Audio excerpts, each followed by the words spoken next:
Have you ever noticed that even when you're trying to improve, you still feel guilty? You start something new, organize your routine, study, work, do what needs to be done, but deep down it still feels like it's never enough. There's always the sense that you could be doing more, that you could be performing better, that you could be more focused. And that guilt doesn't show up only when you fail. It shows up even when you're on the right path. It's as if there's an inner voice saying effort isn't enough, that you should already be at another level.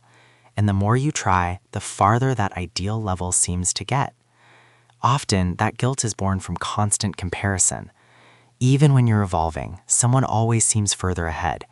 There's always someone waking up earlier, producing more, growing faster. And without realizing it, you turn other people's progress into a measure of your own worth. The problem is that you compare the behind the scenes of your life with the highlight reel of someone else's. You see their final results, but you feel your own daily effort, and that creates an unfair sense of being behind. So even while trying, you feel like you're falling back, and that feeling feeds the guilt, as if simply still being under construction were something wrong. Another reason is that you've learned to associate rest with waste. When you're not producing, you feel like you should be. When you stop, your mind doesn't. It starts listing everything that's still left to do. Even after a full day, you lie down with the feeling that it wasn't enough, as if personal value were directly tied to how much you deliver. And the more responsible you are, the heavier this becomes. Because committed people rarely truly relax. They rest with guilt, as if restoring energy were a mistake.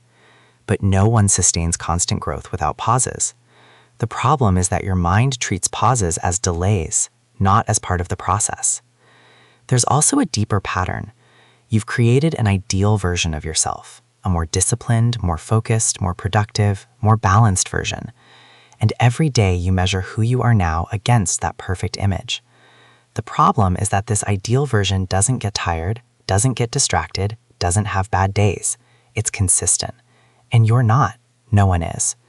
But when you compare yourself to an image created in your own head, any small flaw becomes proof that you're falling short. So even when you're trying, even when you're improving, the feeling never fully disappears. Because you're not competing with other people. You're competing with an impossible expectation.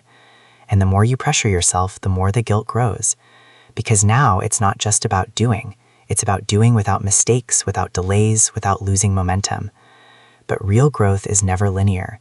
There are strong days and weak days, productive weeks and confusing weeks. When you ignore that and demand perfect consistency, you turn any fluctuation into failure.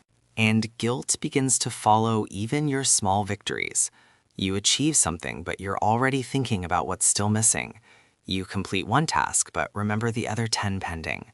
The focus shifts from progress to the internal debt you believe you owe your own expectations. And living with the feeling that you're always owing yourself something is exhausting. What almost no one realizes is that this constant guilt doesn't increase performance. It drains energy. When you act driven only by pressure, your body enters a state of tension. You produce, but you don't feel satisfaction. You achieve, but you don't celebrate. You're always chasing a point that keeps moving. And the farther that point gets, the more you believe you need to push beyond your limits. But effort without internal recognition turns into wear, and prolonged wear leads to demotivation. So you start alternating between trying too hard and feeling burned out. And this cycle reinforces the idea that you're never doing enough, even when you clearly are trying. So here's the shift that changes your relationship with guilt. You need to separate effort from perfect results. Trying doesn't mean reaching the ideal immediately. It means being in motion.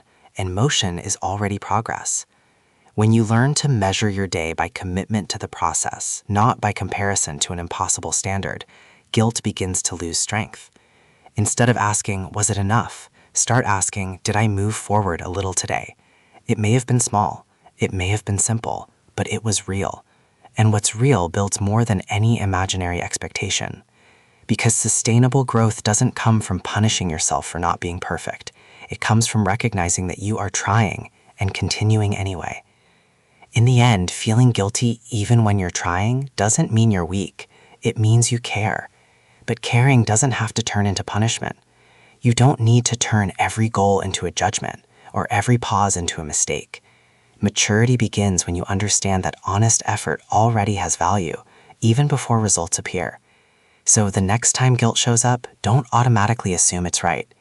Ask whether it's helping or just pressuring. Adjust your pace without attacking your identity. Because you don't grow by condemning yourself for not having arrived yet.